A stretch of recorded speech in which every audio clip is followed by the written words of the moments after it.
Muy buenas noches, gracias por la sintonía, gracias por estar allí como cada domingo, bueno, retornando de unas ligerísimas vacaciones, así que bueno, ya estamos acá para compartir. Hoy vamos a hablar de muchos temas que, bueno, digamos son temas que están hoy sobre la mesa para discutir. Vamos a estar con uno de los protagonistas más importantes de las últimas elecciones que, bueno, puede llegar a ser una figura clave en las siguientes elecciones y en los próximos años. Estamos hablando de una figura de peso político porque, bueno, los resultados en las urnas le dieron hoy una estructura, digamos, que nadie sospechaba que tenía. Vamos a estar hablando también con el Procurador General de la República, con legisladores, con abogados de las personas que están afectadas por la famosa finca 916 del Ministerio de Defensa. Esto que se convirtió en una polémica, se habla de ocupantes VIP. Bueno, vamos a estar debatiendo sobre todo eso. Antes, un comentario breve. Más allá de las muchas diferencias que tengamos nosotros en este país, entre paraguayos y paraguayas, por opiniones políticas, por ideología, por lo que fuera, en algunas cuestiones tenemos que encontrar consensos porque hay que defender intereses nacionales, los intereses de todos y de todas, si querés. Por ejemplo, las entidades binacionales, Itaipú y Yacyretá. Y sobre todo, con respecto a Yacyretá, la entidad binacional, la que compartimos con la Argentina, hay un discurso muy fuerte desde la Argentina, desde hace ya muchos años, que se convirtió casi en una verdad para los argentinos y que es absolutamente falsa.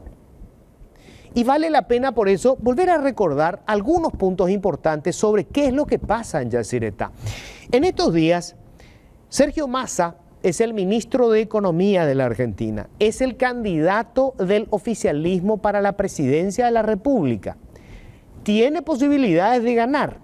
Hoy señor Milei es el que aparece aventajando en las encuestas, pero eventualmente Massa se puede convertir en presidente.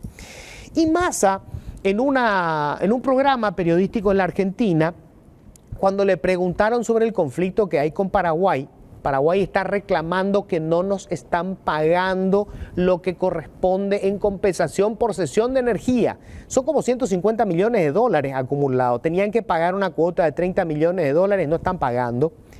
Y cuando se le planteó esto, Sergio Massa, repito, candidato oficial a la presidencia de la República en Argentina, decía con ese aire canchero que tienen los porteños, que él le dijo al presidente de la República, Santiago Peña, palabras más, palabras menos, mira flaco, nos están debiendo 4.500 palos. Y me están haciendo lío por un atraso que tenemos. Le están vendiendo ustedes la energía más barata a Brasil de la que nos venden a nosotros. Somos hermanos, pero esto no puede seguir así. Y con esa condescendencia que a veces suelen tener algunos administradores del poder en la Argentina, yo no quiero acá hablar de los argentinos porque le tengo un cariño enorme al pueblo argentino que ha sido siempre sumamente generoso con los paraguayos y con todos los latinoamericanos en general. Difícilmente encontremos un pueblo más generoso y más abierto que el pueblo argentino. Por algo es uno de los países que ha recibido la mayor cantidad de migrantes de la región. Pero sí una actitud que suelen tener las autoridades argentinas. Un par de cosas que decir rápidamente sobre el tema Yacyretá, para saber qué es lo que está pasando allí. Sergio Massa dijo, nos deben 4.500 palos. Primera cuestión, Paraguay no le debe un peso a la Argentina. Nosotros tenemos cero deuda. La deuda es de la entidad binacional Yacyretá con el Tesoro argentino. ¿Por qué hay una deuda? Cuando se decidió construir Yacyretá, quien necesitaba de Yacyretá era Argentina, no Paraguay. Paraguay ya tenía Itaipú. Argentina necesitaba la energía eléctrica. Entonces, como no podía hacer uso de las aguas del río en solitario, porque el río es de los dos países, no hay un propietario, no se divide las aguas, no es que estas aguas son mías, estas aguas son tuyas. El río es de los dos países. Entonces necesitaban que fuéramos socios para poder hacer la hidroeléctrica. ¿Y qué es lo que dijeron ellos?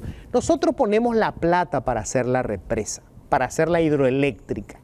Y de la venta de la energía se va a pagar lo que se use de plata para su construcción. Pero nosotros vamos a poner la plata. Y así fue, solo que se demoraron en poner la plata, se tardaron décadas. Y la represa empezó a funcionar mucho después de cuando estaba previsto. Entonces, ¿qué pasó? No tenía energía que vender. Por lo tanto, no podía pagar la deuda que ya se había tomado. Primera cuestión, la deuda no se paga porque Argentina no pudo poner la plata para terminar a tiempo la represa.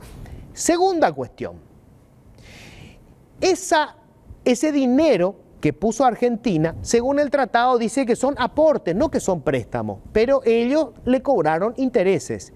Y como no se pagaba, se sumaron intereses sobre intereses. El resultado, tenemos una deuda brutal en Yacyretá con el Tesoro argentino.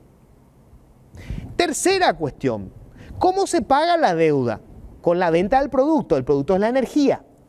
¿Quién es el principal comprador? Argentina. Paraguay no necesita de esa energía, es Argentina. El precio tenía que ser tal que pudiera pagar la deuda. Pero en Argentina, con su crisis económica, no podían pagar ese precio. Por lo tanto, se cobró una tarifa menor de la que correspondía y por lo tanto no se podía pagar la deuda. Entonces, los 4.500 palos que decía Massa, muy canchero, che, flaco, nos deben 4.500 pesos, en realidad son 4.500 millones de dólares, es mucho más. Es una deuda que se generó por los problemas de Argentina y la deuda es de Yacyretá con el Tesoro argentino. Y quien va a tener que pagar es quien compre la energía, que son los consumidores argentinos. ¿Qué es lo que pasa con Paraguay? La energía que no consumimos la compran ellos y nos tienen que pagar una compensación por cesión de energía. No es cierto que nos paguen más que lo que nos paga Brasil. Brasil paga mejor por la compensación de energía en Itaipú. No nos pagan la compensación por cesión de energía. Y por último, para hacer la represa se inundó territorio. ¿Qué país fue más perjudicado? Paraguay. 80% del territorio inundado es territorio paraguayo. Nos tenían que pagar por eso. ¿Nos pagaron? Tampoco. Entonces, querido Sergio Massa, posible presidente de la Argentina, escúchame bien, flaco. Somos socios, nos queremos muchísimo, queremos a la Argentina como una hermana, los argentinos son hermanos nuestros, pero déjame de joder, la deuda es de ustedes con nosotros. Y Yacyretá es un quilombo porque nunca pudieron resolver ustedes sus propios problemas. Señores, bienvenidos, esto es Políticamente Incorrecto. Siempre digo lo que pienso. Bueno, y estamos ya con la que fue la sorpresa realmente de estas últimas elecciones, Payo Cubas. Hola Payo, ¿cómo estás? Bien, Luis. Excelente, gracias. Bueno, ya con libertad ambulatoria, te estás yendo a Ciudad del Este en estos días. Sí, ya voy a estar en Ciudad del Este en el transcurso de esta semana que viene.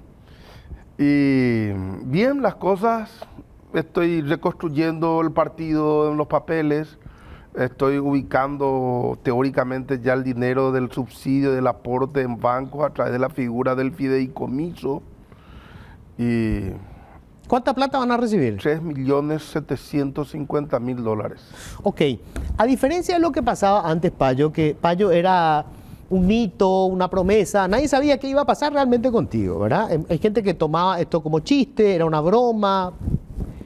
Hoy hay una realidad, vos tenés 3 millones de dólares por un lado y tenés un caudal de votos que pasó de los 600.000, según los registros oficiales, ustedes dicen que fue el doble, no importa. El asunto es que vos sos en este momento, vos sos la tercera fuerza política en Paraguay. Tienes una responsabilidad enorme. ¿Qué vas a hacer en los próximos 5 años con ese capital? No la plata, con esa gente que te votó, o sea, y que potencialmente podría volver a votarte. ¿Qué vas a hacer con eso? Bueno, desde el punto de vista partidario, estamos trabajando en eso. En cada sesión de Cruzada Nacional que se hacen los lunes y que se transmiten por las redes. Estamos afiliando porque pusimos un coto máximo, una cota máxima de 500 afiliaciones por sesión aceptando. Tenemos en carpeta 23.000 afiliaciones y por semana nos entran como 1.000 nuevamente. Es decir, de ahí tengo la cantera necesaria o vamos a tener la cantera necesaria para los miembros de mesa. El subsidio, el 100% va para gastos de capital, como no se pudo hacer el hospital con una ONG, específicamente la Cruz Roja, porque ellos tienen ya comprometido un cronograma por un quinquenio y no era responsable. Ellos estimaron asumir la regencia de ese hospital en el Chaco. Hemos decidido empezar con 3 móviles odontológicos con 2 sillones cada uno que recorran el país y que atiendan a menores de edad.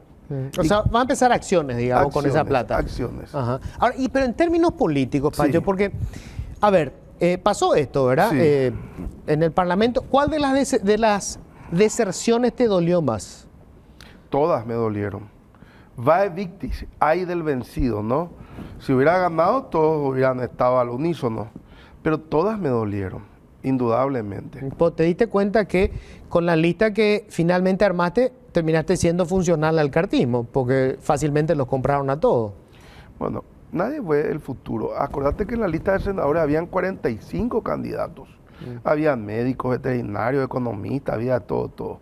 Aquellos que más estaban conmigo en la campaña, de 10 reuniones, estaban 9 conmigo, o que tenían un mínimo índice de posición, picaron con votos que solo, individualmente, no hubieran entrado nunca. Y a la vez también estoy vislumbrando que en el 2028 debo volver a candidatarme en forma solitaria, por cruzada nacional, sin la cúpula liberal. ¿Por qué? De la gente que se está afiliando a Cruzada, yo te puedo decir con documentos que el 40% de los que se afilian a Cruzada son liberales.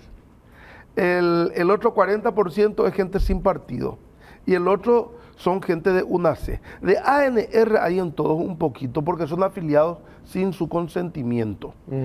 A mí me parece que, recién lo nombraste, o estábamos antes hablando de Milei, una cuestión de esa naturaleza y un discurso que para mí, yo tengo empatía con ese discurso, es el que va a hacer posible la derrota del sistema, que se traduce en los partidos tradicionales. Ahora, ¿cómo?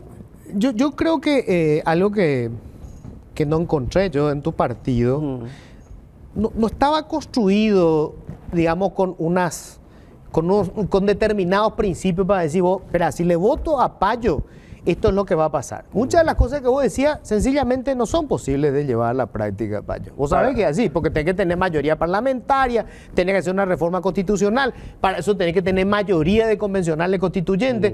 O sea, digamos, para que esto cobre cuerpo, esta es mi opinión, por supuesto, ¿verdad? Tiene que ser racional, razonable, esto se puede hacer. A mí me da esa impresión, o vos crees que vas a seguir con ese mismo discurso, digamos, que algunos dicen juega entre la anarquía, el liberalismo extremo, en realidad una cosa como amorfa. Es una cosa ecléctica, es una cosa que se adapta a Paraguay, que es luego amorfo, ¿no? Mira, yo estoy listo para trabajar con la gente de todos los sectores. Me di cuenta que con los lúmpenes, esos muy marginados, no hay caso. Ahora, sí con gente joven, como la que se está afiliando. Para mí muchas cosas que para otros son no racional, son racionales. ¿Qué, por ejemplo? Y, bueno, la guerra de masas en la cuestión electoral. En la cuestión electoral yo creo que cuento con un hándicap positivo en cuanto a las masas, cosa que los otros partidos no tienen. En el juego psicológico es el Partido Colorado el que indudablemente lleva la delantera, en donde te extorsiona con el tema laboral, con el tema de la seguridad, con el tema de que si Payo gana y vamos a tener una guerra con otros países. Al final, los más pituquitos son los que nos están llevando por ese camino. Y el otro tema es la guerra de estratagemas, que es un sucinto de estrategias y de tácticas. Allí es donde vamos jugando en forma casi paritaria, porque mis tácticas no son prevenibles para ellos. En cambio, las de ellos sí son, pero las estrategias para ambos es conocido.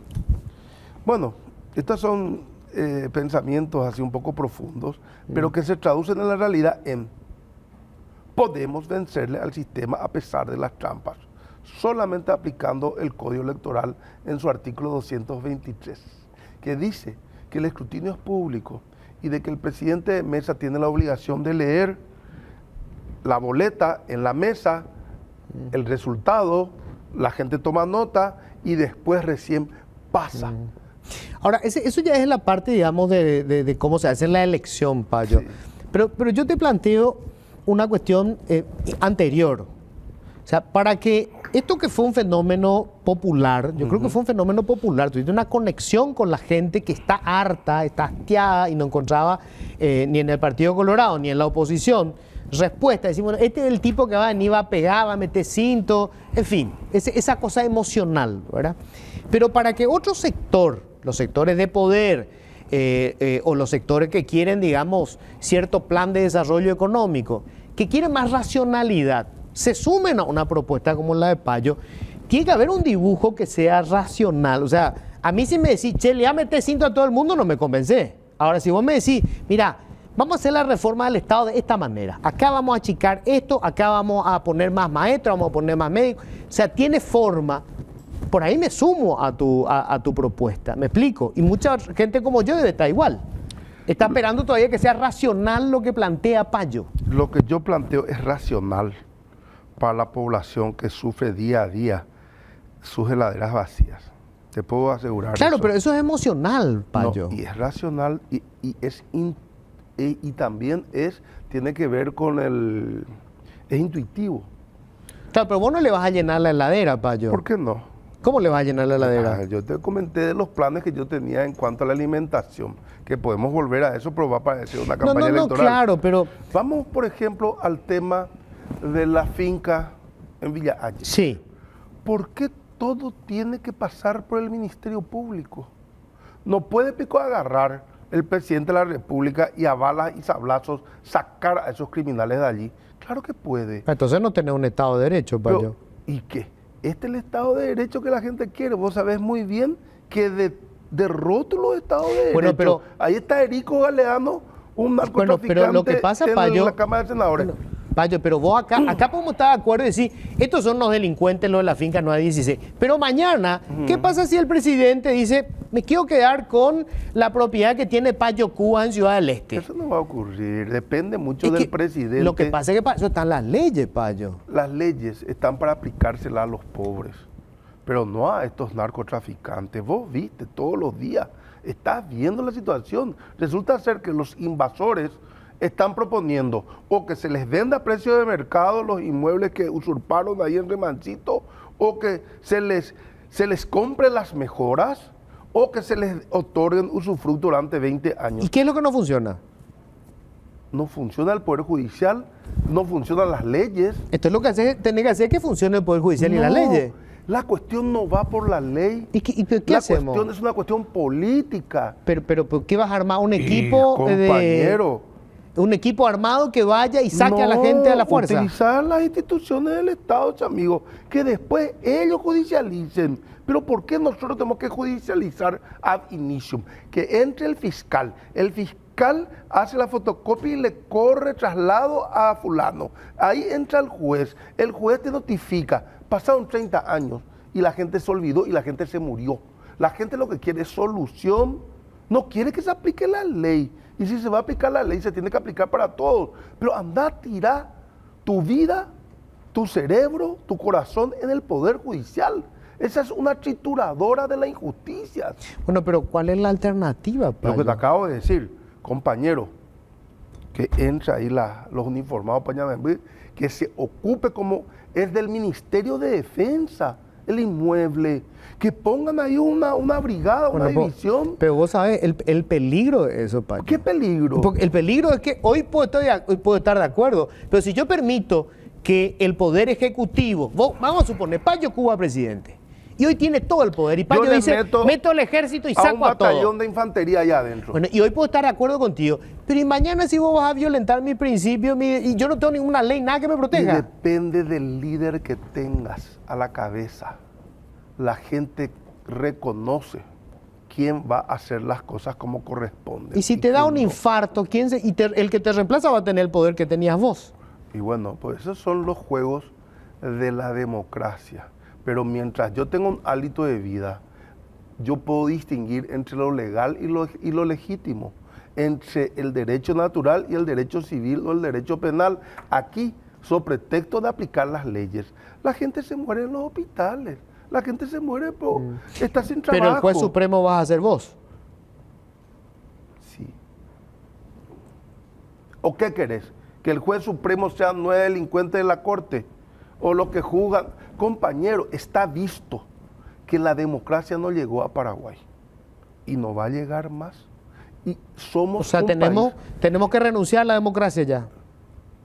Ni siquiera como objetivo. Pero ¿cómo vas a renunciar si ni siquiera nunca tuviste la democracia? Bueno, pero a renunciar te digo a intentar conseguir una democracia. O sea, Pero vos me decís, compañero, ¿qué país del mundo, Pico, hoy en Sudamérica pretende eso como un objetivo total? la democracia. Todos saben, Uruguay, Chile, Perú, Colombia, Brasil. son repúblicas democráticas. Correcto. Primero son una república en donde la cosa pública es la división de poderes y después aplican como predicado el tema de la democracia. Así también hace China continental, así también hace No, pero Corea China del no es una Norte. democracia. China no es una democracia. Pero es una economía liberal hoy Sí, y pero es la estamos hablando de segunda potencia democracia, mundial. no economía. No, está bien, pero...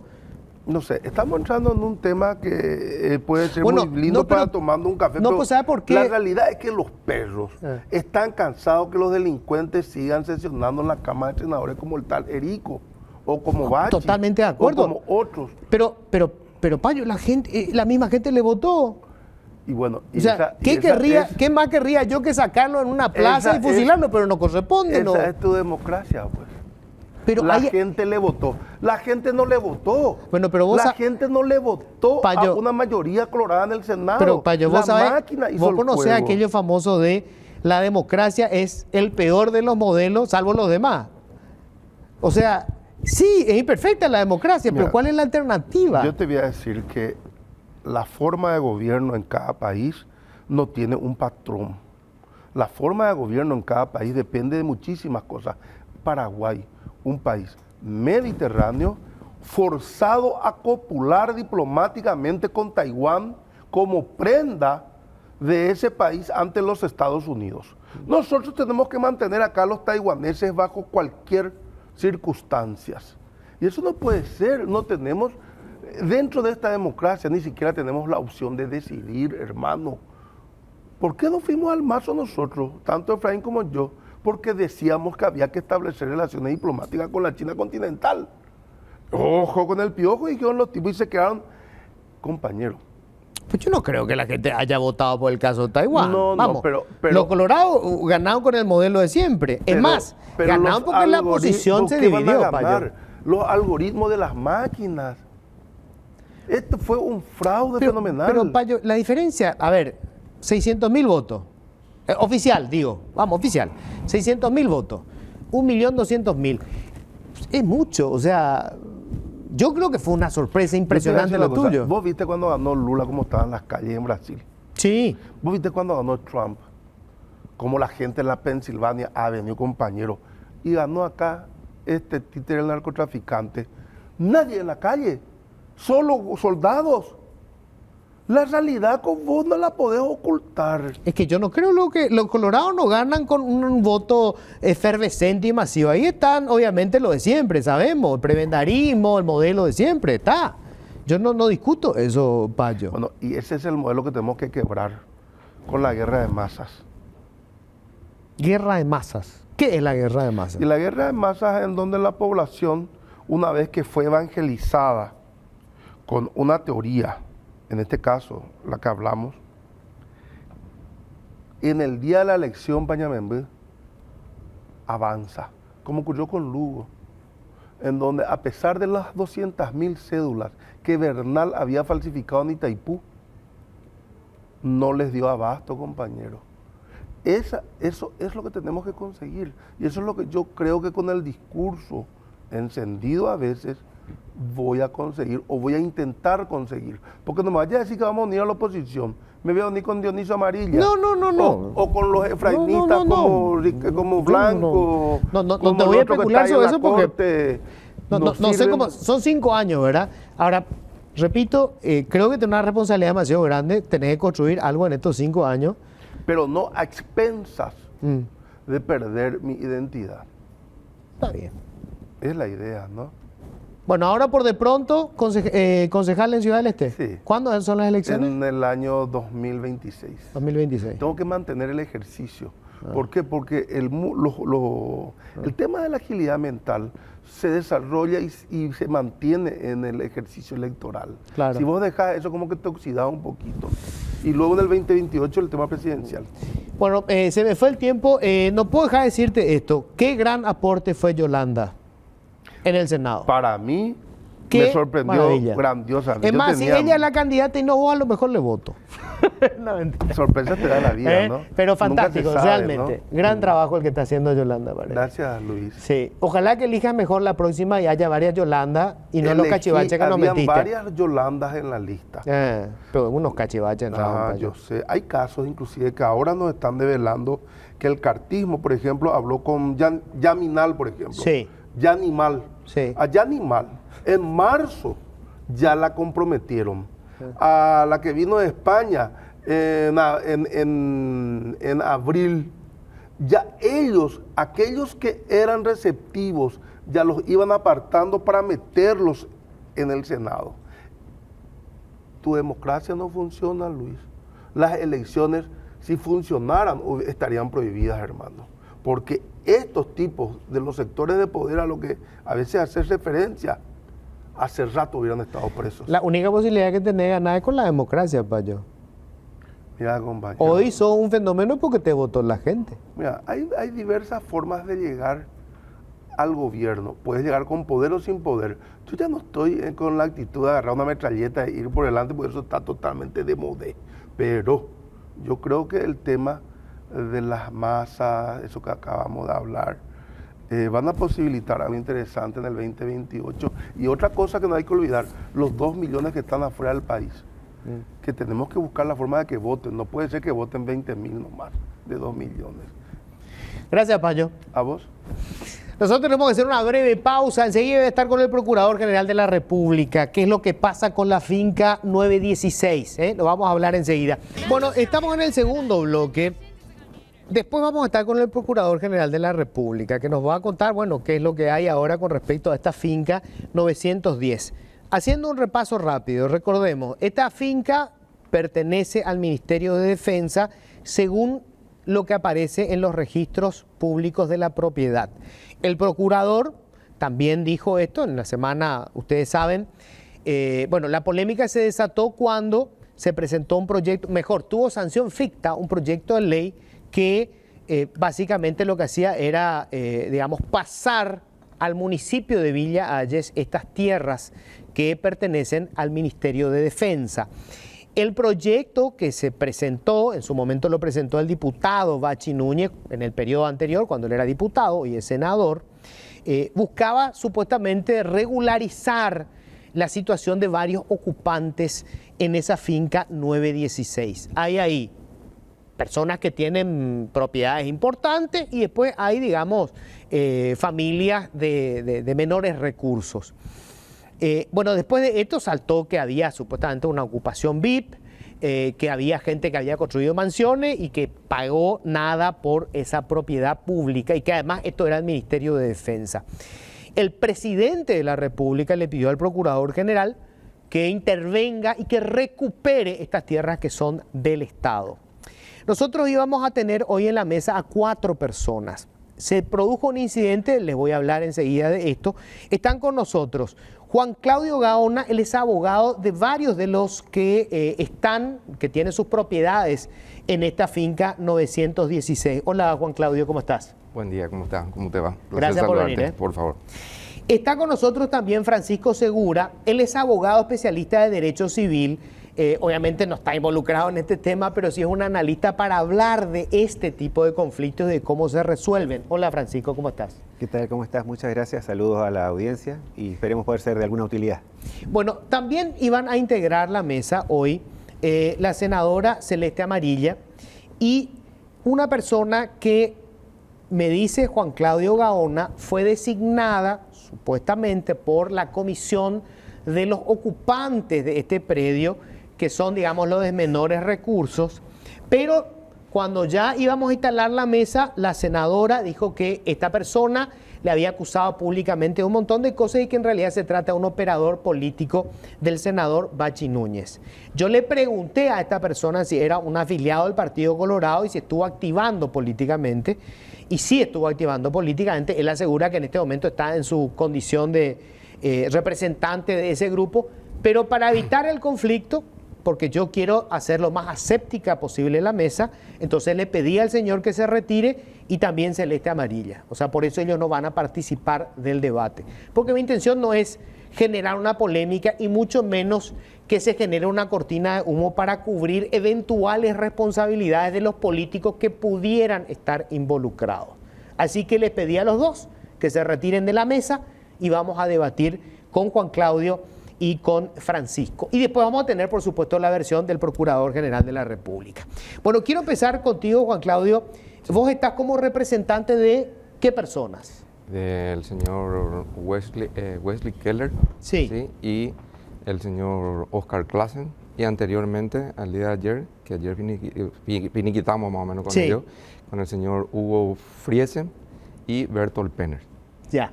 Son las personas que decidieron entregar las llaves de su propiedad Así mismo, los dos primeros.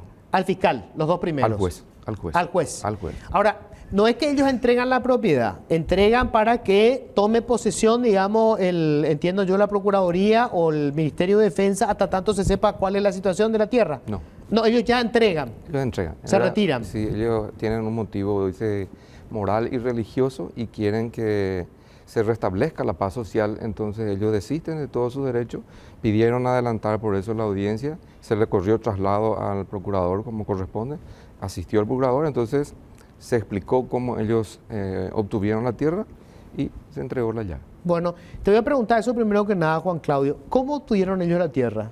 Sí, en 1990 se vende esa propiedad a través del IBR a el señor Pedro Duarte Ferreira. IBR. Sí, ¿En qué año, perdón? 1990. 1990. Sí, y se inscribe en el registro público. ¿Cuál propiedad? La finca, La finca 916. así mismo, así mismo. Sí, nosotros accedimos a la copia de ese título. A partir de ahí, yo entiendo que hasta el día de hoy pudieron haber existido innumerables ventas. Y dentro de esas innumerables ventas, el señor, en el caso particular del señor Friesen, se le acerca uno de los anteriores compradores y le dice si le puede prestar un dinero para comprar una camioneta para trabajar, creo que era mecánico el señor, Víctor Verón creo que se llama. Y entonces pasó el tiempo, le prestó el dinero, compró la camioneta, pasó el tiempo y el señor Friesen le dice, le pide que le devuelva el dinero. Y le dice que no está en condiciones y que se quede entonces con esa propiedad. con esa propiedad, con ese terreno, ¿sí? Y bueno, él así comienza a... Pero él nunca inscribió a su nombre. No, él intentó y se encontró que no tenía los documentos en regla porque chocó con que no, digamos que... No está escrito. No estaba Bueno, escrito. porque, claro, esto es muy importante. En el registro de la propiedad, la finca 916 aparece como propiedad del Ministerio de Defensa. Sí, ahora nosotros estamos viendo también eso. También te digo porque nos consta, y cuando venga el procurador, le puede consultar, le va a decir que en el año 1990 se vende a un particular eso. Y a partir de ahí, innumerables ventas se habrán producido, ¿verdad? Y una de esas ventas le llegó al señor Friesen y probablemente, no sé si él, no puedo asegurar eso, habrá conversado con los demás y cada uno se fue comprando. En el caso del señor Friesen es solo la propiedad y hay una casita. ¿Y en qué valor, a cuánto compró la propiedad? ¿O compraron? cada uno tuvo distintos precios porque fueron en distintos tiempos. Y de verdad esa información está dentro del juzgado y yo preferiría no mencionar. Pero no son las sumas de que se suelen mencionar. No, son sumas un poco más importantes que esas. Pero le pagaron a privados en todos los casos. Sí, señor, claro. O sea, fueron contratos de privado a privado. De privado a privado, sí. Y supuestamente esto nace en la década del 90 con una venta que hace, o sea, una transferencia que hace el IBR, porque en realidad el IBR no vende, ¿verdad? Claro, adjudica. Al señor Pedro Duarte Ferreira. Pedro Duarte Ferreira Sí. es el hombre que supuestamente recibe la finca 916. Sí, señor, y se inscribe. Y en el año 2016, ya mucho después de que ellos compraron, se enteran de que que la Procuraduría hizo un juicio en contra de ese negocio, ¿verdad? Y anulan la titulación. Eso, O sea, hoy es propiedad del Ministerio de Defensa. aparentemente. Totalmente. Aparentemente. O sea, lo que tenemos es una cadena de estafas. Por eso te digo que hay muchas cosas que van destapando ahora. Porque yo particularmente no tenía conocimiento de quién era la propiedad. Pero sí sé, porque he visto la copia de la venta o la transferencia a favor de Pedro Duarte Ferreira. Pedro Duarte Ferreira. ¿Pedro Duarte Ferreira vive? No sé. O sea, no sabemos quién es Pedro Duarte Ferreira. Particularmente yo. Yo tengo 72 horas de estar En este tema. en este tema, entonces Ok, todavía no ok. sé eso. Bueno, a ver, Francisco, esto es un poco una radiografía de lo que pasa con una cantidad de inmuebles en el país, ¿verdad? Absolutamente. Hay algunos estudios que los más alarmistas dicen el 60% de los inmuebles del país, los menos alarmistas el 30%. Ya 30% es una locura. Es una locura. Claro. O sea, digámoslo así, entre el 30 y el 60% de la propiedad o sea, del país. Yo le quiero hacer un ejercicio a tu audiencia, que vayan, y espero que no me maten después, pero que vayan y busquen en sus cajones los títulos o que ellos creen que es los títulos de sus casas, y algunos lamentablemente se van a encontrar con sorpresas poco agradables, porque está instalada la idea de que yo puedo transferir, vamos a centrarnos en los inmuebles porque es el problema, pero también Sí. se aplica a los vehículos muchísimo, de que yo puedo transferir algo que no está inscrito a mi nombre. Y se recurre a una figura que se llama contrato privado de compraventa. Sí. Y mucha gente, sobre todo la más modesta, poco ilustrada, se engaña con la expresión compraventa. Ese instrumento privado no es más que, voy a ponerlo en términos simples, no técnicos, ¿no es Sí. cierto? No es más que una expresión de deseos, un proyecto, en términos técnicos, de acuerdo a la Corte, un antecontrato o promesa de contrato. No genera ningún derecho real. Entonces, ¿qué ocurre entre nosotros? El señor Vareiro tiene una finca grande en el Chaco. Por supuesto, como es grande, puede ser que él esté concentrado en la parte productiva, pero tiene algunos montes que no le interesan, que ni siquiera los vigila mucho.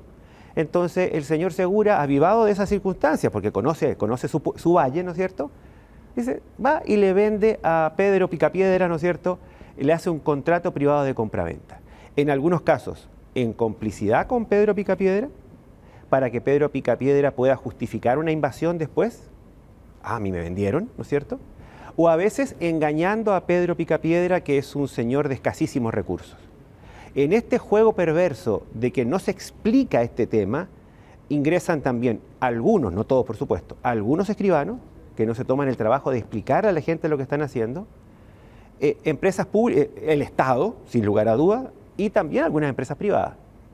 Por ejemplo, aquí hay casos, ¿no es cierto?, de inmuebles que tienen una cadena de contratos privados desde el que figura en el registro, que es el único propietario, no hay otro, el señor Juan, y después puedes encontrar, yo he encontrado casos, o me han consultado casos, de hasta 40 contratos privados posteriores. Y eso se hace con una complicidad, con un silencio tácito de nosotros mismos, muchos abogados, de los escribanos, de las autoridades de control. Entonces, cuando saltan los problemas, es que la persona va a donde el juez o donde un abogado especialista, como yo, cuando me vienen con el muerto prácticamente, y me dicen, pero si yo compré abogado. Y yo le digo, es que, señor, no compró nada. A algunos no le gusta y recibo algunos insultos. Pero tengo que explicarle que no compró nada. Y además tampoco es excusa decir que yo creí en el otro, porque tú puedes tener una creencia íntima. Yo no dudo que algunos pobladores de ahí tengan una creencia íntima legítima de que compraron, pero eso no atribuye buena fe civil. Esto es muy importante, Francisco, por eso quiero subrayar esto. Nadie es propietario de nada si eso no está inscrito como tal en el registro de la propiedad. Absolutamente y sin ninguna excepción. Nadie. O sea, yo puedo tener 20... Habría una excepción ¿cuál? temporal, que es la de los herederos. Se murió el que está inscrito, bueno, claro. sacaron la declaratoria y hay un proceso ahí breve, Sí, ¿no es cierto? Correcto. Para ser bien técnico y decir que hay una excepción. Pero fuera de eso, que es una cosa normal, no hay excepciones. Nadie puede declararse dueño, ni aunque tenga las mejores intenciones del mundo, nadie puede declararse dueño de lo que está inscrito a nombre de otro.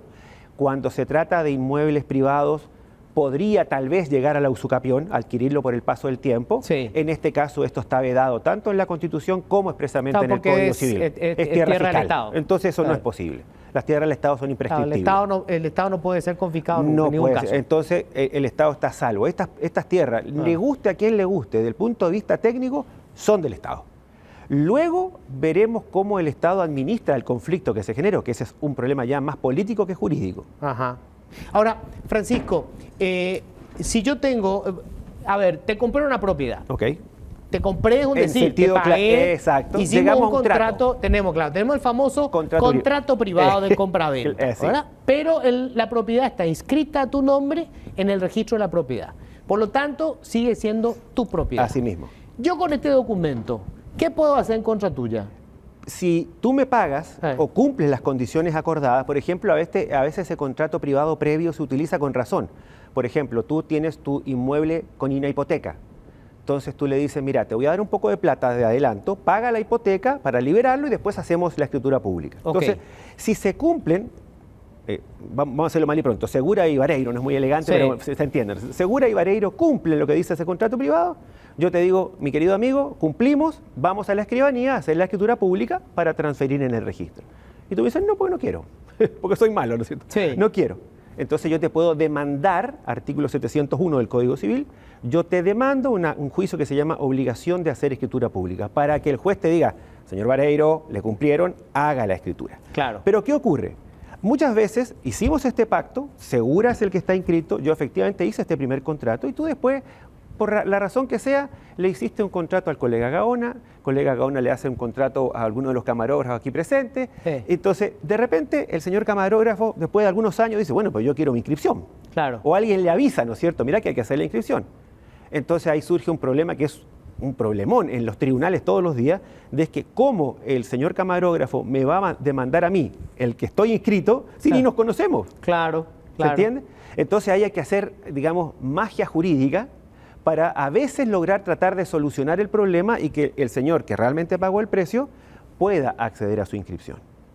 Claro. Y quiero ir ahora a Juan Claudio. O sea, esto explicaría un poco, Juan Carlos, todavía no sabemos cuál es la historia, ¿verdad? Claro. Pero supuestamente en 1990, no sé si era el IBR todavía o ya era el INDER. IBR. El IBR, que después se convirtió en INDER, le transfiere, le adjudica, porque en realidad no vende en teoría, ¿verdad?, a Pedro Duarte Ferreira, que no sabemos quién es, la finca 916. Así mismo. Pero lo que no sabemos es en qué momento el Ministerio de Defensa supuestamente le transfiere al IBR esa finca 916, porque está escrita en nombre del Ministerio de Defensa. Sí, esos tiempos yo no conozco, pero también quiero señalar, estuvimos conversando con el profesor hace un rato, que el gobierno también tiene que decidir si va a actuar como agente privado o agente público, ¿verdad? Claro. ¿Cómo es eso? Y porque en algún momento él puede alquilar tranquilamente a la firma que está al lado, pero con nosotros no puede hacer lo mismo. ¿Cuál es la diferencia? ¿El Estado le puede alquilar, decís vos? Es que le alquila. Le alquila. Si no, pero yo tiene tampoco que- entiendo eso. Claro, por hay eso. un alquiler para un desarrollo inmobiliario, Y es la misma finca. una parte de la finca. Claro, pero Ah. es la misma finca. Sí. Así, este es el puente. Sí, Acá está el Sí, campo de sí, golf sí, sí. y acá está lo que ellos están reclamando. sí. Pero puede alquilarlo Lo también. que volvemos al tema, el problema, más allá de este escándalo duro, evidente, ¿no es cierto?, que es esto se extiende por toda la República en distintas formas, porque durante años los órganos públicos y con ayuda o no de empresarios privados han buscado, en muchos casos de buena fe, no estoy diciendo que haya cosas raras, han buscado la forma de que aprovechar el patrimonio inmobiliario del Estado, que en realidad, de acuerdo a la Constitución, es inalienable. ¿Qué significa eso? Es como si estuviera fuera del mundo, ¿se entiende? Sí, claro. Entonces, ¿cómo hacemos? En algunos casos estaba el problema de las escuelas algunos años atrás, ¿y cómo se solucionó? Con la desafectación. Dudosísima constitucionalidad tiene esto, porque ¿por qué el Estado tendría que entregarle? Entonces después se modificó la ley orgánica municipal y se dijo que de manera gratuita los inmuebles que quedaran del fisco, que quedaran dentro del radio municipal, pasaran automáticamente a el dominio de la municipalidad. Pero lamentablemente todas estas maniobras siempre se olvidan del registro público. Yo creo que en algunos casos de buena fe, por pura ignorancia, en otros casos de mala fe, seguramente, no cabe duda. Y las propiedades eternamente en el registro siguen a nombre de sus primeros propietarios. Entonces, puede ser que sea cierto todo lo que se dice, que algunos casos tienen el INDER, certificado de ocupación, que algunos tienen el Ministerio de Agricultura, que unos dicen que en la época Pero eso vale nada. Pero eso, del punto de vista del derecho civil, vale nada. Por eso sí, la advertencia de que el Estado no actúa solo como un agente civil. El Estado también tiene un rol social y político. Entonces, necesitaríamos algún tipo de ley marco que no tenemos para que nos diga cuándo el Estado puede actuar como agente privado. Le voy a alquilar al señor Segura porque su proyecto es interesante, le va a generar y esta plata va a pagar los honorarios de los docentes, ¿no es cierto? Y cuándo va a actuar como agente público, por ejemplo, voy a entregar tierras para pequeños agricultores. En todo eso hay un desorden tan grande que si empezara yo a explicarte todas las figuras que en estos años se han utilizado, podríamos estar 3 días para entender cada una. ¡Qué bárbaro! Yo tengo que decir algo públicamente. En toda la semana no conseguí comunicarme con el ministro de Defensa, porque quiero saber una cuestión muy simple. ¿Cuántas propiedades tiene hoy el Ministerio de Defensa y en qué condiciones están? Yo no sé cuántas otras propiedades del Ministerio de Defensa hoy estarán ocupadas. Yo te puedo decir sí. que, y no tiene, el ministro de Defensa no necesita que yo lo defienda, ni mucho menos, pero él ni ninguno otro, porque el Estado no sabe cuántas tierras tiene, dónde están inscritas. ¿Por qué? Porque hay superposiciones. Hay casos en el Chaco que alguna vez me consultaron que tenía 10 superposiciones registrales. O sea, desinscripciones que las 10 personas titulares reclamaban que era el mismo lugar. Siempre cuento la anécdota de los primeros profesores que conocí en Paraguay, ya fallecido, el maestro Silva Alonso, decía que en el Chaco las propiedades tienen 2 pisos. Claro. Porque todas tienen al menos algún problema de título. Entonces, yo creo que si el Estado se sentara a tratar de hacer un censo de lo que tiene y sobre todo dónde está inscrito, qué corresponde a qué, yo creo que a esta altura va a ser muy difícil lograrlo incluso, de tal nivel de desorden al que se ha llegado. Juan Claudio, ¿qué te plantean tus clientes? Yo entiendo que creo que ahí son ciudadanos menonitas, ¿verdad? Sí, muchos de ellos, y ahí hay una cuestión religiosa. Entiendo yo que para ellos resulta muy gravoso el que aparezcan en una lista de presuntos ocupantes ilegales, ¿verdad? Entonces, entiendo que además no son las mansiones. No son. Son las casas más chiquitas. Sí, así mismo. Por lo que estuve viendo, ¿verdad? Pero en términos jurídicos, con entregar ellos quedan fuera porque aunque hayan sido víctimas de estafa, digo, están atrapados en esta red. Yo pienso que el procurador, por lo menos en la demanda de reivindicación, ya no va a hacer con ellos, porque no tiene acciones ya en contra de ellos. Si surge algún otro la cuestión civil queda, digamos... Sí, eso por lo menos yo entiendo despejada. Ahí el profesor puede totalmente, explicar porque mejor. se devolvió entregó la posesión, el objeto no tendría objeto el juicio. Ahora, pero hay una cuestión penal pendiente. A esta altura de los años, yo dudo que pudiera haber hechos. Podría haber algunos siendo quisquillosos. Yo creo que aquí hay, insisto, una manera de operar defectuosa de la que algunos, no me corresponde a mí decir quiénes, de las que algunos se aprovecharon para hacer algunos negocios, pero no es lo normal. Lo normal, para ser justos, lo normal es el desorden, incluso de buena fe, el desorden que tenemos. El desorden es increíble. A mí me ha costado, he tenido experiencia con inversores extranjeros que han desistido porque luego de 1 año y medio contratando empresas con satélites, o sea, lo mejor que es disponible en nuestro mercado, no hemos podido determinar si un inmueble no va a tener problemas o no. Es una cosa increíble. Tenemos serios problemas nosotros y Lo que contás es espeluznante. es que así es, porque nosotros tenemos serios problemas en el mercado inmobiliario, pero muy serios, sobre todo en el agrícola rural, y donde son víctimas y victimarios todos los agentes. No es que los campesinos son las víctimas y los empresarios son los hombres malos que abusan. Hay campesinos muy maltratados y muy injustamente tratados y campesinos que no son tales, que son empresarios de la ocupación. Hay empresarios muy buenos que están tratando de salir adelante, que luchan todos los días, que siempre tienen miedo que les invadan, que sus títulos, que sus juicios que les demandan, y otros también, empresarios entre comillas, que forman estas redes para quedarse a precios irrisorios con tierras públicas. Ahora, esta información, Francisco, es sumamente útil. Esta información, digo, si yo sé que el empresario Juan o el negocio inmobiliario Bierzi está desarrollando un negocio en la finca 325, y sé que la finca 325 nunca se desprendió del INDER y está en el registro de la propiedad como del INDER o del Ministerio de Defensa. Entonces yo me puedo ir y ocupar esa finca porque el que tiene hoy el usufructo no va a poder probar que es propietario. Eso que tú estás describiendo, para no ir más lejos, ocurre, no te voy a decir que todos los días, pero ocurre casi toda la semana en la zona de Alto Paraná. Es más, inventan contratos de alquiler. Por ejemplo, una maniobra muy habitual es que se inventa un contrato de alquiler por la finca 1, que está aquí. Sí. Y al lado está la finca 2 del señor Bierzi, muy bien constituida, con sus hojas, todo bien. Entonces yo presento un juicio, y es increíble estas cosas, pero ocurren, te digo, no todos los días, pero ocurren habitualmente.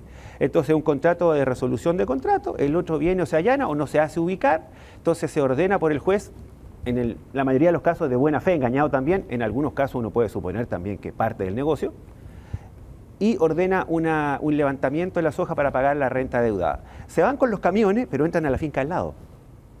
Entre que el pobre señor afectado le avisa a su abogado sale disparado a Ciudad del Este, habla con el juez, le explica. Si el juez realmente, como en la mayoría de los casos, no tiene noticia, rápidamente hace todo para evitar, cuando llegaste ya pasó mediodía, te sacaron la mitad de las hojas y nunca más la volviste a ver. O sea, esa es la realidad del empresariado, porque si no parece siempre que los empresarios son los malos y los buenos son los que... Esa es la realidad. Como también hay casos, por ejemplo, de etnias originarias, o campesinos ocupantes, legítimamente ocupantes, que llevan 20 o 30 años y que no se les ha dado nunca la posibilidad de defenderse, que han entrado con los tractores, con fiscales irresponsables, que han entrado con los tractores y le sacan a esa gente con lo puesto. O sea, esos extremos ocurren en nuestro queridísimo Paraguay prácticamente todos los días. Y es un problema que arrastramos hace 40 años. El primer esfuerzo sincero que yo he visto y que era razonable y que ojalá se retome aprovechando el impulso que esto tiene ahora, es el proyecto Riera, el proyecto del ex senador Riera, actual ministro del Interior. Que era la de fusionar catastro y pero además de registro. eso, no era solamente eso. Aquí en Paraguay lo que necesitamos es, además de fusionar todo en una institución sólida, tecnológica, hay experiencias extranjeras extraordinarias, como la de Australia, que tenía un problema similar al nuestro, porque tenía mucha etnia originaria. Es que el Estado entonces, con toda la maquinaria tecnológica que tiene hoy, identifique todos estos problemas en la República. Y una vez que los identifica, lo envía a la justicia para que resuelva. Para lo que se llama, vamos a usar términos simples, ¿no es cierto? Sí. Limpiar los títulos. Claro. Y que de ahí en adelante entonces todo fluya de manera moderna. O sea, Ese que fue ya definido esta propiedad, esta está acá ubicada. Exacto. Y le pertenece a Claro, fulano de y tal. había Punto. sido que el derecho que reclamaba el señor Segura de ahí no corresponde. Así que, señor Segura, no vuelvas a molestar aquí. O si corresponde, entonces vamos a corregir el registro y queda a nombre de Segura. Y ahí en más, la propiedad circula limpia. Y incluso en Australia, ¿qué se hizo para que funcione? A eso se le da una garantía estatal. Una vez que pasaste por el sistema, nadie destruye tu inscripción. En el peor de los casos, el Estado te indemniza si se equivocó, pero nadie destruye tu inscripción. Y por eso Australia es Australia y nosotros todavía nos falta, ¿no es cierto? Juan Claudio, los otros ocupantes no hablaron contigo, o sea, ¿sabes cuál es la situación? Dos más. Dos más. ¿Y ellos cuál es su situación? Y también tienen esos contratos. ¿Son contratos privados? Son contratos privados. ¿De compraventa? Sí, particularmente ahora que mencionó el tema de los buenos empresarios. Uno de ellos, por ejemplo, es agente de turismo y es traductor público. y él tiene turismo receptivo, que le dicen, y encontró que en ese lugar se puede hacer avistamiento de pájaros. Y la propiedad está prácticamente libre, es una casita. Lo que tiene es una suerte de torre para que la gente venga. Y dice que la gente de Europa viene para hacer avistamiento de pájaros. Y con eso da también cierto sustento a la zona. Pero la casa como casa no es nada. Más bien es un lugar donde se hace avistamiento porque ese lugar estaba lleno de caranchos antes. Y aparentemente esos bichos les gustan a las personas que hacen esos avistamientos. O sea, hay que medir caso por caso para que realmente se pueda determinar y pedir lo que nosotros estamos pidiendo. Hay una cuestión de fondo acá, que es toda esa propiedad hoy tiene un valor incalculable. El puente cambió la historia para siempre, ¿verdad? Y hoy esa es la Miami de Asunción, ¿verdad? Porque encima está a orilla del río, o sea, es el sueño del pibe de tener una casa ahí, ¿verdad? Entonces esto cambia radicalmente, estamos hablando de valores increíbles. Sí, pues bueno, la perspectiva, además hay proyectos inmobiliarios muy grandes, privados, en proceso, seguramente va a cambiar la fisonomía y sería una pena que justamente, tal vez esta es un botón de muestra de por qué dice, ¿y por qué Paraguay con todas estas condiciones maravillosas que tiene? Porque es un país muy lindo, ¿no es cierto? Un clima maravilloso, una macroeconomía que funciona, eso es cierto. Sí. ¿Por qué estos proyectos no están en todos lados como debieran estar? Es por estos problemas. Imagínate que tú eres un empresario extranjero que vienes de un país relativamente organizado, ¿no es cierto? Tienes dinero para poner y yo, abogado segura, te tengo que empezar a explicar todo esto. El 80% agarra el avión y se va. Porque bien, entonces, ¿qué pasa? Generalmente solo tenemos a los muy arriesgados, ¿no es cierto?, o a los capitales dudosos. Y eso es parte del círculo vicioso en el que estamos atrapados. Ahora, obviamente, no le voy a pedir a usted que opine sobre esto, ¿verdad? Era lo que quería hablar con la senadora Celeste Amarilla, pero bueno, se dio este conflicto antes de empezar el programa. Este es un negocio para la clase política, para un sector de la clase política, vamos. Por supuesto, no se puede ser ingenuo, claro. Claro, más vale que sí. O sea, conseguir un grupo de ocupantes, una propiedad que yo sé que no está registrado y después con una ley blanqueamos todo. Y obvio, si te vas a quedar pagando 100 por una propiedad que va a valer 10.000, una parte me la voy a quedar yo. Sí, bueno, en realidad tendría que contestar a alguien de la política, ¿no es cierto? Sí. Yo de mi experiencia, porque generalmente como yo me dedico a consultoría en estos temas de tierra, me llegan casos por todos lados, historias, algunas creíbles, otras menos creíbles, pero uno va sacando ciertos modus operandi, cierta forma. En muchos casos, para ser justos, porque como académico a mí me gusta siempre buscar el equilibrio, ¿no es cierto? No tengo parte en este entierro, pero para ser justo, hay muchos diputados, incluso senadores de localidades o que tienen sus centros de votos, digamos, en localidades más aisladas, que vienen con estos proyectos realmente a regularizar un centro de salud, una escuela, a veces incluso el edificio municipal que no tiene título. ¿Y qué pasa? Hay otros más avesados en estas cosas que le dicen, bueno, yo te doy yo soy el que tenga la mayoría, yo manejo, entonces te voy a dar la mayoría, no te preocupes, pero fírmame este también. Y en ese toma y dame fueron pasando algunas situaciones como esta que no debieron haber pasado. Porque en realidad es posible que si se hubiese hecho transparentemente, tal vez haciendo una licitación, haciendo una ley de regularización bien estudiada, la mayoría de los que están ahí podrían haber tenido derecho a pagar y continuar. Pero ahora se desfiguró tanto que, como suele ocurrir en estos casos, van a pagar justos por pecadores. Exacto. No, totalmente, ¿no? Y aparte, digamos, acá la cuestión es... inclusive, digo, no sé si tiene valor para el Ministerio de Defensa de esa propiedad. O sea, obviamente eso se tiene que convertir en un desarrollo inmobiliario. Claro, ahí no tiene qué va a hacer ahí. El chiste es que el Estado cobre lo que vale en esa tierra, ¿verdad? Genial. Así mismo. Por eso es que nosotros ahora dentro del juicio de las diligencias preparatorias no podemos plantear eso. Pero sí, cuando inicien la demanda de reivindicación de inmuebles, se va a contestar y se va a hacer nuevamente la misma oferta. ¿Sí? O sea, el planteamiento. El mismo planteamiento que le hicimos ya verbalmente al procurador, comprar la tierra al precio de mercado, en su caso devolver la propiedad y que los gastos de la mejora se le retornen a esa gente, cosa que es imposible, o el usufructo, porque creo que eso es el mejor camino que hay donde la caída va a ser más suave para todos. El usufructo sería alquilarle a esta gente. Claro, por 20 años. Por 20 años. Así mismo. Alguna de estas personas tenía esa propiedad únicamente para ir los fines de semana. Otros tenían como el señor este que tiene para hacer su negocio de turismo, ¿sí?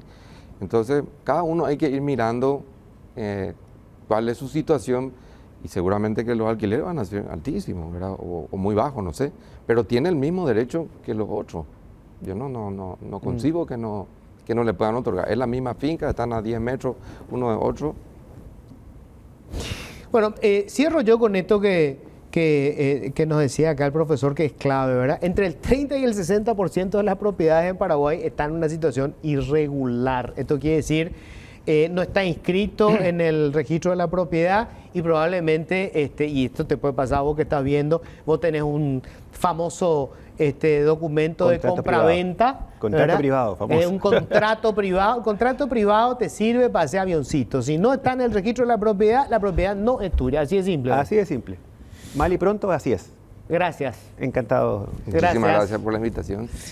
Bueno, estamos ya en la tercera parte del programa. Hoy me olvidaba decirles al arrancar que vamos a tener un informe especial sobre lo que fue un tema que nos sorprendió el viernes pasado y no podemos, por supuesto, dejar de ponerlo hoy sobre la mesa.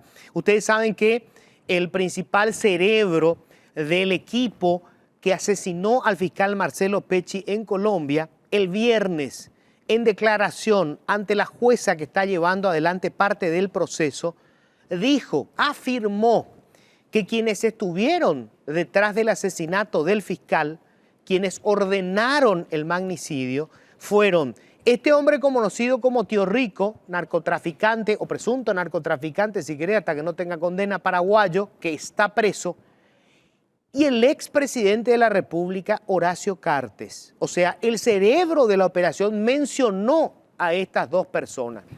¿Qué elementos hay detrás de esa afirmación?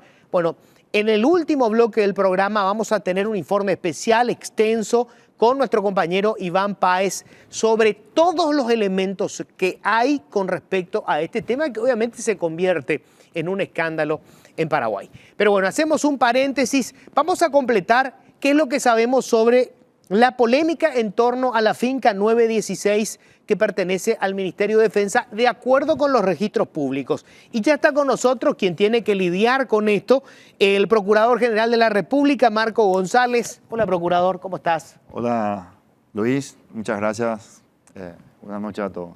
Bueno, gracias por venir, Marco. Hemos estado hoy debatiendo, estuvo más temprano, en el bloque anterior, el abogado de 4 de las personas que tienen sus propiedades en esta finca 916.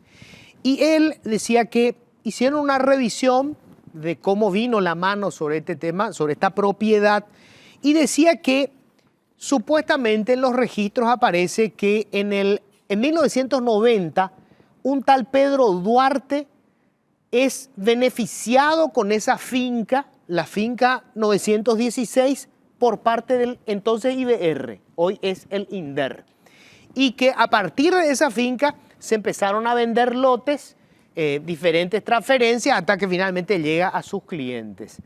Quiero arrancar con esto. Hoy, esa finca 916, de acuerdo con los registros públicos, ¿siguen perteneciendo al Ministerio de Defensa? Sí, según registros públicos es la información que tenemos.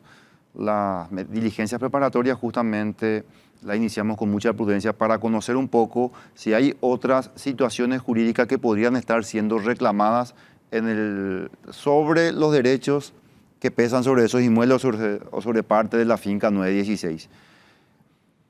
Así como existen diferentes situaciones jurídicas dentro de la finca, y si no atendemos solamente a la zona ribereña, que son donde hay 17 ocupaciones identificadas, allí tenemos diferentes situaciones. Algunos que manifestaban tener pedidos de certificado al INDER que el INDER no les respondió. Otros que decían tener certificado de ocupación al INDER que es temporal y que tampoco otorga derecho.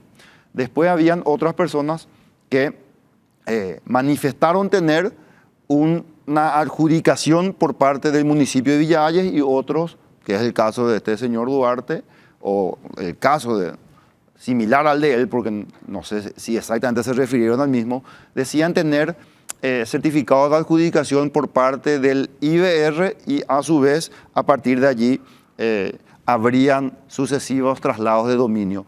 Y también tenemos noticias que sobre esos traslados del dominio, de esa transferencia que habría hecho el INDER a una persona que sería sujeto de reforma agraria, otra vez está siendo objeto de litigio en sede judicial o fue objeto de litigio.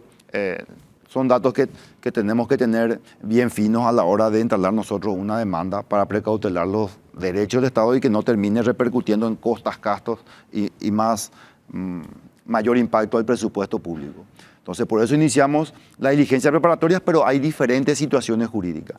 Con la información que hasta hoy tenemos, nosotros creemos que ninguna de esas pretensiones tendrían asidero jurídico, porque con la información que tenemos hasta hoy, ese inmueble de la Copacar, o esa porción de la finca 916, hasta hoy de la Copacar, se traslada al Ministerio de Defensa como parte de las acciones que tenía el Estado paraguayo en la corporación mercantil, en esa corporación.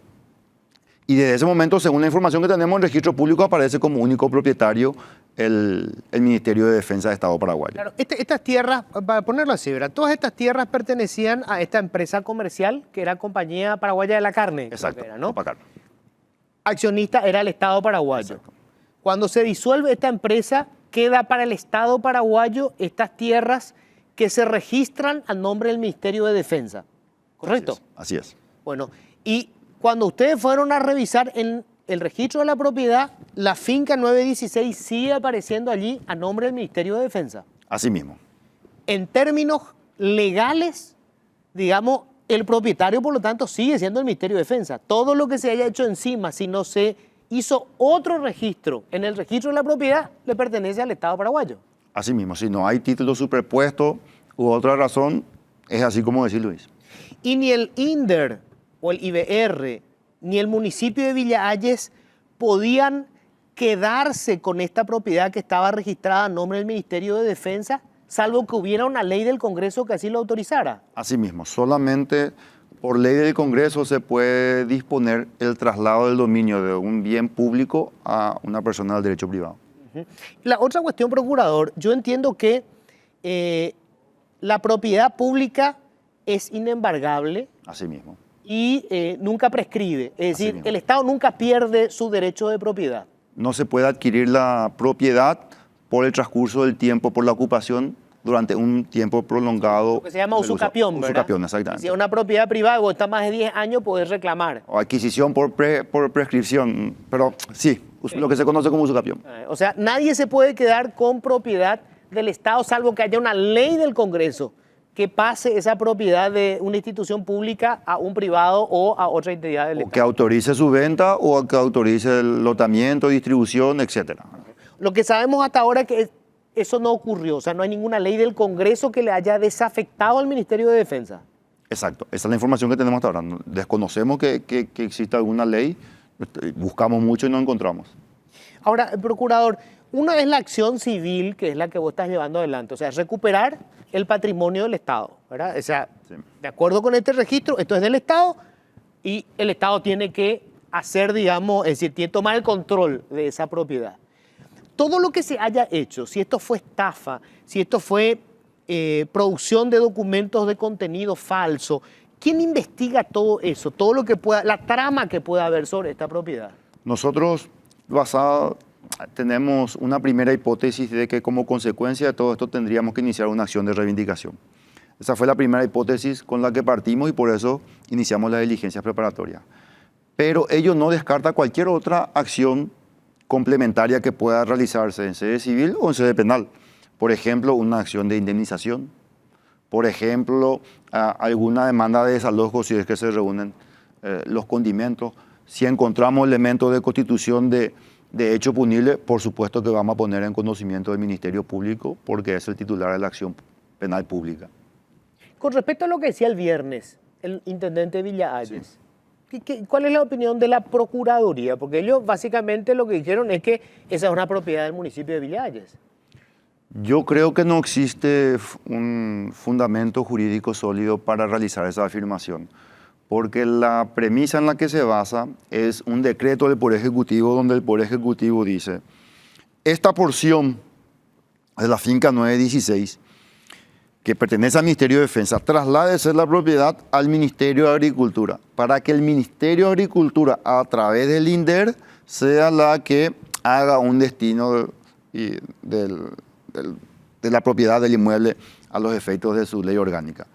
Pero esa transferencia del Ministerio de Defensa al Ministerio de Agricultura nunca llegó a materializarse. Por ende, si no llegó a materializarse, mucho menos pudo trasladarse el dominio o la posibilidad de disposición por parte del INDER. Esa es la configuración con base en las disposiciones jurídicas vigentes que hemos encontrado. Claro, puede haber 20 decretos, mientras que no se haga ante los registros de la propiedad la transferencia del inmueble, Así. el inmueble sigue siendo del propietario original, en este caso el Ministerio de Defensa. Así mismo. Y de hecho, el mismo decreto disponía que en su caso, para hacerse esa transferencia, tenía que hacerse a través de la Escribanía Mayor de Gobierno. Y eso no ocurrió. Es más, y vos bien señalás que para transferir la propiedad tiene que realizarse la inscripción en el registro público. La propia finca 916, cuando pasa de la Copacar al Ministerio de Defensa, Estado paraguayo, se dispone en un año y la inscripción ocurre unos años después. Ahora, procurador, yo entiendo que el Estado o una institución pública puede arrendar una propiedad. Lo que no puede es vender la propiedad si no hay una autorización del Parlamento. Así mismo. Entiendo yo que una finca que está al lado de esta colindante está arrendada. También pertenece al Ministerio de Defensa. Ahí hay que ser bien preciso porque el otro día me malinterpretaron. Si uno cruza el puente Remanso, allí tiene que de ambos lados está la finca 916 y va para arriba y luego hace una L. Lo que está a la margen derecha, cruzando el puente Remanso, es la zona en conflicto ahora mismo. Y lo que está al margen izquierdo, ahí hay una zona de arrendamiento, donde hay un emprendimiento inmobiliario. Después está, creo que el Comando de Ingeniería o de Infantería, y también por allí hay una reserva forestal declarada protegida por declaración de la SEAM. Sí. Y más allá está después la zona destinada a la DINAC, lo que sería el aeródromo, el aeropuerto, en su caso. A la margen derecha tenés una porción que fue desafectada por ley, autorizada su venta al sector privado, y a la margen izquierda continúa la finca 916, es decir, es una finca muy grande. Porque lo que iba es, hay un emprendimiento inmobiliario. Entiendo que para esa fracción se habría arrendado por un plazo. No sé, 20, 30 años. Esa es la información que tenemos. ¿Qué pasa si ese negocio inmobiliario está vendiendo lote? Porque en realidad no puede vender. Exacto. La propiedad sigue siendo del Estado. En tal caso se tiene que especificar que yo puedo comprar allí una casa, pero nunca voy a ser el propietario. Y puedo hacer usufructo de ella por 20 o 30 años, el plazo que dure el alquiler. Pasa esto. Si yo te vendo un terreno en San Bernardino, ¿me vas a comprar? Si me vendes, sí. ¿Pero qué me vas a pedir? El título. Claro, por supuesto. Entonces, las personas que, vamos a suponer, estuviesen comprando terreno en esas condiciones, si ellos no tienen, a ellos no se les muestra el título y suscriben un contrato, por más que sea por escritura pública, ellos saben, nadie puede desconocer el derecho, saben que no van a tener el dominio o la propiedad sobre el inmueble que están comprando. Te pregunto, sos abogado, procurador, y entiendo que llevas hace rato ya en la profesión, ¿verdad? Si, digamos, todo esto que está pasando, ¿es una estafa? Es decir, estamos ante situaciones en las que podemos tener estafas, se están, digamos, vendiendo como si fuera, digamos, un negocio privado, tierras que son del Estado. Y mucho más. Podría considerarse, obviamente, una de las hipótesis que podrían saltar a raíz de los documentos que van surgiendo puede ser eso. Otra puede ser asociación criminal, si se configura los sobornos, si hay funcionarios públicos involucrados, o lavado de activos. Acordate que el lavado de activos es a partir de una actividad ilícita generar un beneficio económico que vuelva a ser insertado en el mercado formal, ¿verdad?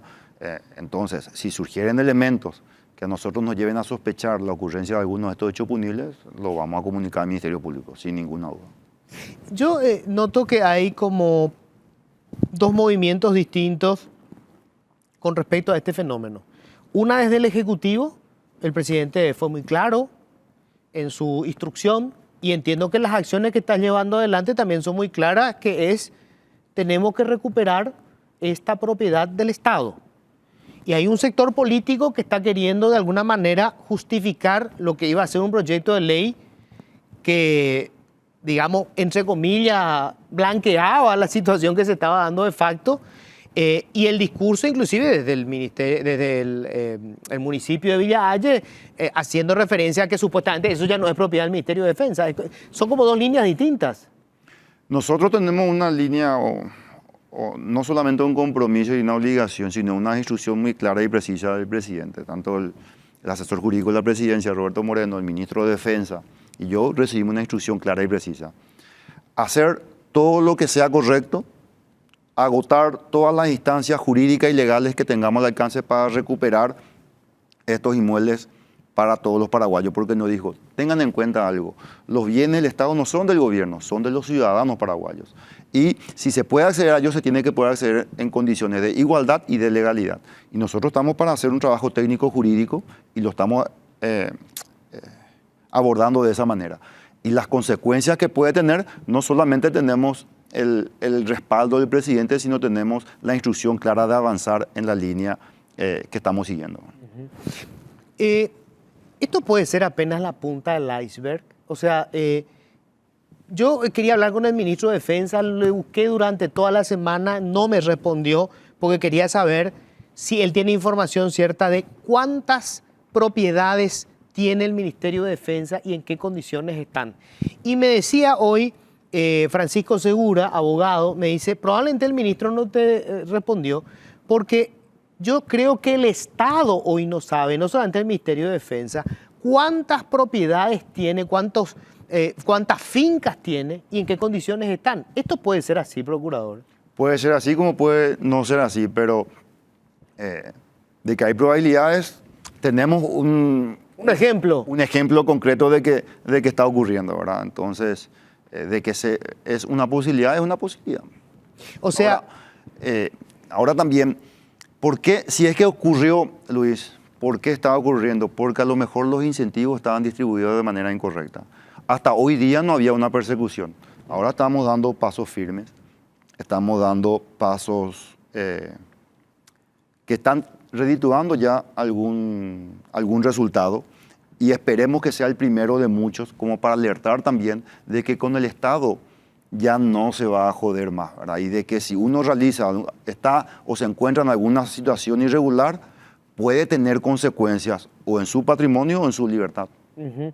Ahora, a lo que iba, procurador, es, esto no debería obligarnos como Estado a iniciar ya mismo una auditoría de, bueno, cuántas tierras públicas hay y en qué condiciones están, quién está ocupando, o sea, no hay otro negocio que se puedan estar dando en lo que son propiedades del Estado.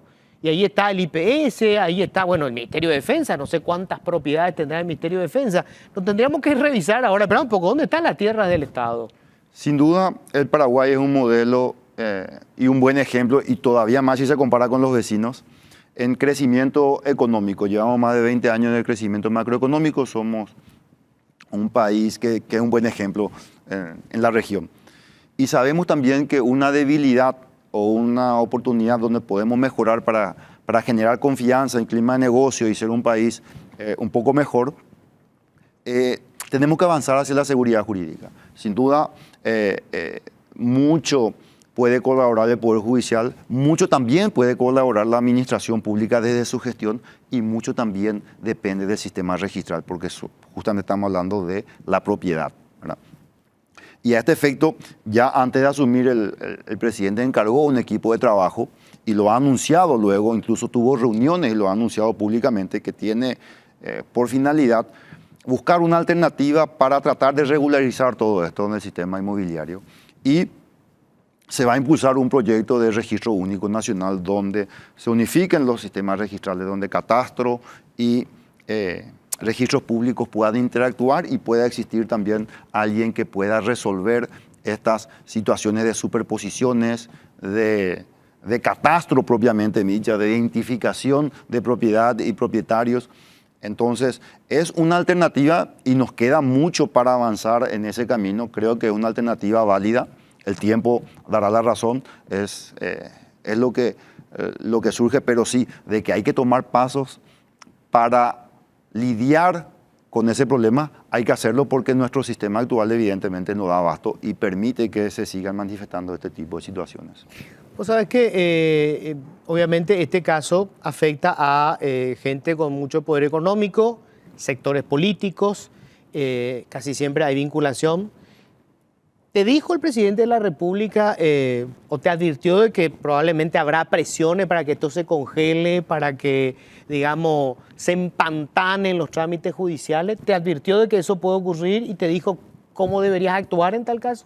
No, yo creo que él demostró el mensaje que nos dio y que se está reflejando con nuestras acciones. No solo que tenemos su respaldo, sino que tenemos instrucciones precisas de hacer lo que corresponda. Hagan lo correcto al precio que sea. Hagan lo necesario para que el Estado recupere sus bienes y los ciudadanos puedan sentir que el gobierno da un trato igualitario y pone todo su esfuerzo para resolver las inequidades que puede resolver y las desigualdades que se pudieron haber generado con cualquier tipo de situación irregular como la que estamos viviendo en una zona muy valorizada en el sector inmobiliario. Una cuestión final. El que aparece hoy en el centro de la polémica es el senador Núñez, obviamente sumamente influyente en el Partido Colorado en general y en el Movimiento Honor Colorado del presidente Santiago Peña, por lo menos originalmente, ¿verdad? ¿Él se comunicó contigo? ¿Quiso hablar, dar su visión sobre esta historia? No. Y si quisiera hablar con el procurador o con la procuraduría y dar su versión, ¿cuál sería tu reacción?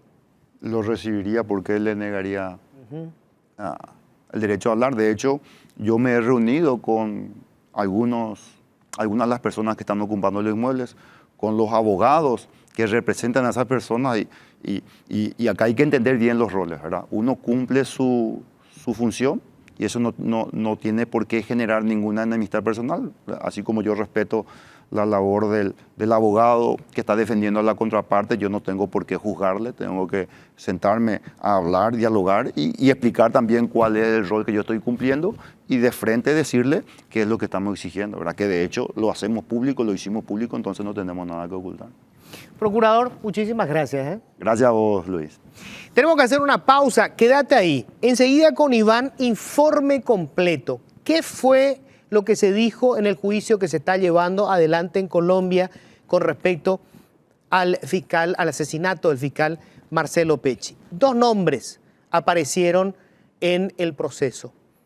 Tío Rico, narcotraficante preso, y el expresidente Horacio Cartes. Lo vamos a hablar enseguida, ya volvemos. Terminamos nosotros la semana laboral el viernes a la tarde, noche ya, con un informe explosivo. En el juicio que se está llevando adelante contra algunos de los presuntos responsables materiales del asesinato del fiscal Marcelo Pecci en Colombia, el cerebro, el que supuestamente contrató directamente a los sicarios, que fue contratado por otra persona, hizo una declaración realmente explosiva. Dijo que, de acuerdo con la información que él recibió, quienes orquestaron y ordenaron el asesinato de Pecci eran Tío Rico, el alias de este narco o presunto narco, si querés, que está preso, y el expresidente de la República, Horacio Cartes. Lo dijo así, con nombre y apellido. Obviamente, esto requiere un informe especial.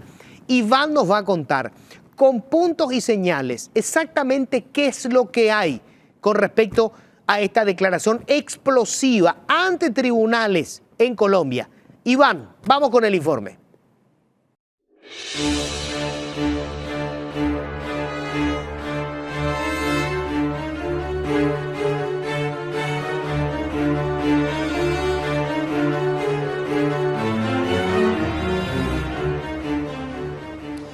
Estamos frente a la unidad de lucha contra el crimen organizado, lugar en donde el fiscal Marcelo Pecci hacía oficina en Asunción hasta que lo asesinaron el 10 de mayo del año 2022 en una playa de Cartagena, Colombia.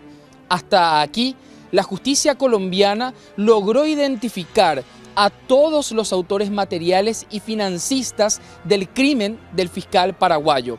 Pero hasta esta semana nunca se había mencionado directamente a quienes dieron la orden. Un testigo clave lo hizo este viernes, mencionando que supuestamente los mandantes del asesinato del fiscal Marcelo Pecci fueron el expresidente Horacio Cartes y Miguel Ángel Insfrán, alias Tío Rico.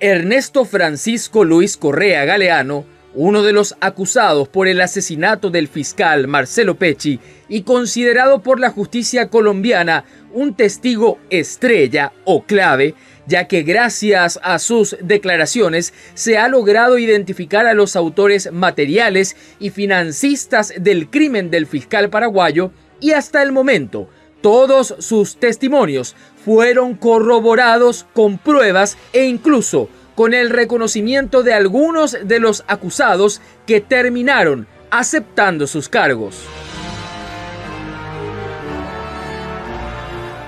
Pero no fue hasta este viernes que Correa Galeano mencionó a quienes supuestamente dieron la orden desde Paraguay. El testigo clave explicó en su declaración que el homicidio de Pecci viene porque detuvo a Insfrán Galeano, Tío Rico, y por molestias del expresidente del Paraguay, Horacio Cartes. Este es el momento exacto en que Francisco Correa da el nombre y apellido de los supuestos mandantes del crimen del fiscal Pecci.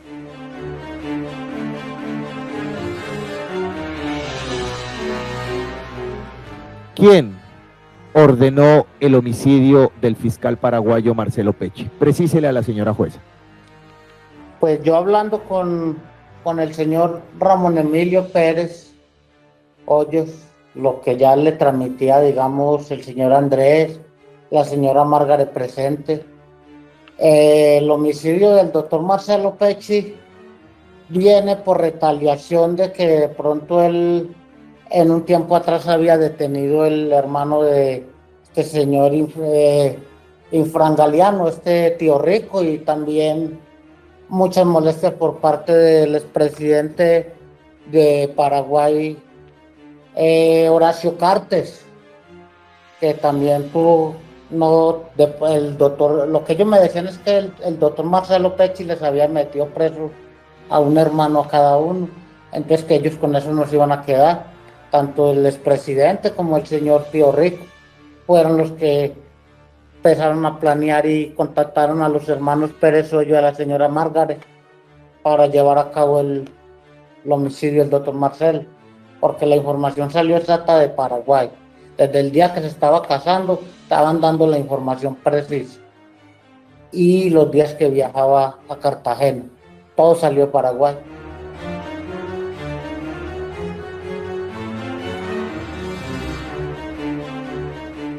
Ante semejante acusación en Paraguay se desató una nueva turbulencia, ya que hasta aquí la Fiscalía paraguaya no ha iniciado una investigación alegando que no tiene competencias directas en el caso que ocurrió en Colombia. Sin embargo, varios actores políticos se pronunciaron exigiendo que el Ministerio Público actúe, ya que hasta aquí siempre se ha mostrado débil ante casos que involucran a Horacio Cartes o a integrantes de su movimiento político.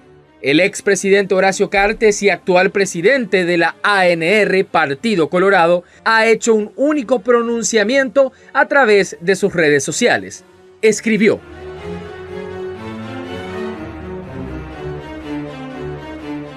inmensamente indignado por una acusación infundada, claramente montada con el afán de perjudicarme. Siempre tuve aprecio y admiración hacia el fiscal Marcelo Pecci, y me duele ante su memoria y con su familia esta terrible patraña. La justicia demostrará la verdad. El abogado de Horacio Cartes salió al paso de la grave acusación y dijo que considera todo como un nuevo montaje, una acusación interesada, traída de los pelos y sin un hilo conductor. Aseguró que el tiempo será el mejor aliado para demostrar la verdad. En primer lugar, quiero señalar que es lamentable este nuevo montaje que hay con respecto al ex presidente Horacio Cartes. Solamente falta definir quiénes están detrás de este montaje y por sobre todo, en nombre también del presidente, lamentar muchísimo en nombre de la familia de Marcelo Pecci y por la memoria misma de Marcelo Pecci, quien fue una persona muy admirada, muy reconocida, tanto por el presidente como por mi persona, de que se llega a manipular a este nivel una investigación tratando de desviar la verdad, que justamente no es Horacio Cartes uno de los responsables, y de esa manera provocar un daño a la investigación. Este tipo de testimonios son interesados, no tienen una conducción a otros elementos fácticos. ¿Por qué digo que son interesados? Porque no tienen un hilo conductor con otros elementos fácticos. Ejemplo, hasta mintió mal, porque dice uno de los hermanos de Horacio Cartes fue detenido por Pecci y nunca ocurrió tal cosa. Cuando dice habría que ver quién está detrás de esta investigación, y yo le respondo que es la DEA porque es una de las agencias, usted como una de las hipótesis no descartaría, y eso no significa que lo esté afirmando, no descartaría como una línea de hipótesis que la DEA le haya pasado el libreto a Correa para involucrarlo a Cartes. Todas las hipótesis son válidas a partir de un testimonio tan traído de los pelos como este que acabamos de escuchar, Santiago. La ciudadanía merece conocer la verdad y por sobre todo la familia del asesinado fiscal necesita justicia. Por ello la Fiscalía y la Justicia paraguaya están obligadas a buscar la verdad sobre el caso y castigar a los autores. El mejor homenaje que se puede hacer al fiscal Marcelo Pecci, quien entregó su vida a la lucha contra las mafias, es identificar y encarcelar a quienes mandaron matarlo, sean quienes sean.